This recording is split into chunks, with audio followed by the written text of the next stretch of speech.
Hello, आज आपण सकाळच्या नाश्त्यासाठी झटपट असा बनणारा स्वादिष्ट आणि दिवसभर एनर्जी देणारा असा ओट चिला बनवणार आहोत।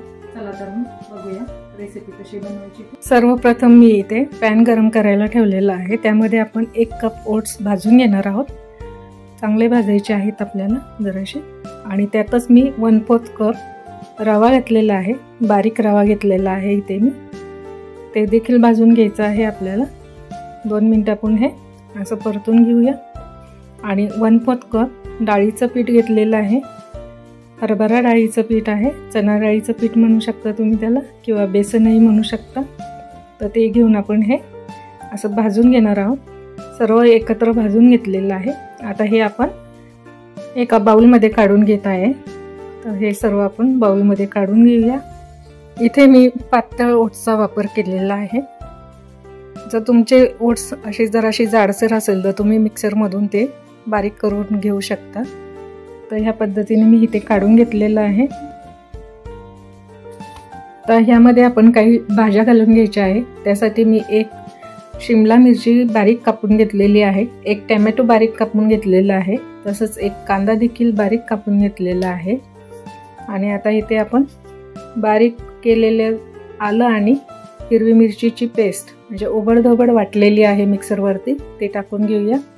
अर्धा चमचा मी हळद पावडर घालते आहे, अर्धा चमचा चाट मसाला घालायचा आहे, अर्धा चमचा जिरे पावडर आणि स्वादानुसार आपण मीठ घालायचं आहे। आता हे सर्व आपण मिक्स करून घ्यायचं आहे। तसंच मी अर्धी वाटी इथे बारीक चिरलेली कोथिंबीर घातलेली आहे।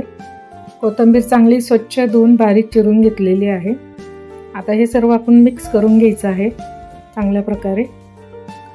तुम्ही हे सर्व पाणी घालून मिक्सरवरती जरी बारीक केलं तरी चालू शकते। आता इथे मी पाणी घालून हे मिक्स करून घेते या पद्धतीने।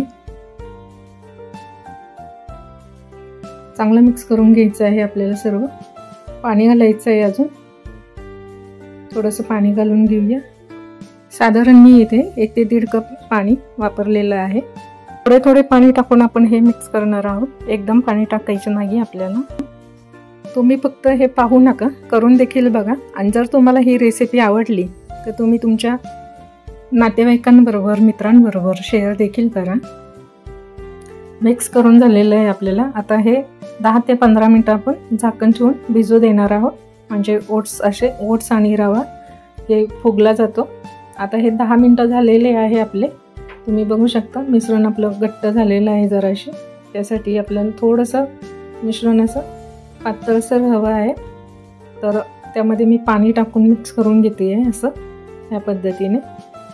चांगलं मिक्स करून घ्यायचं आहे पाणी टाकून। आता आपलं हे बॅटर तयार झालेलं आहे। आपल्याला ह्या प्रकारे कन्सिस्टन्सी हवी अशा पद्धतीने। आता आपण गॅसवरती तवा गरम करायला ठेवायचा आहे। तेल लावून घेते तव्यावरती। तवा गरम झालेला आहे चांगला। त्यावरती आता आपण हे मिश्रण टाकून पसरून घेणार आहे असं चमच्याच्या साहाय्याने। अशा पद्धतीने आपण हे सर्व मिश्रण पसरून घ्यायचं आहे।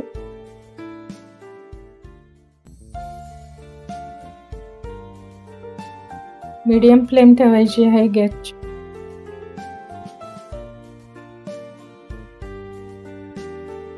झाकण ठेवून घ्यायचं आहे आपल्याला। आता 2 मिनिटांनी झाकण काढून बघूया। वरच्या साईडने हे पीठ असं सुकलेलं आहे। असं सुकल्यावरती आपल्याला त्यावरती तेल लावून घ्यायचं आहे। त्या पद्धतीने तेल लावून घेऊया।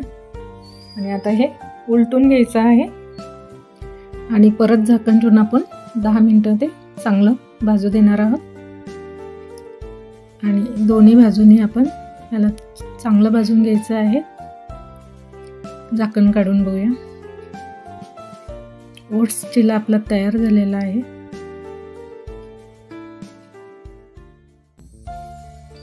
आता मी हा एका डिशवरती काढून घेते।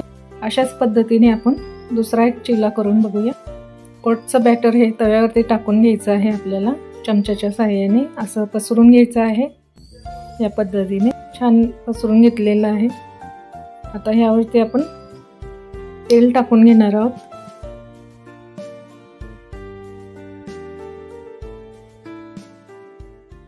आणि आता झाकण ठेवायचं आहे आपल्याला.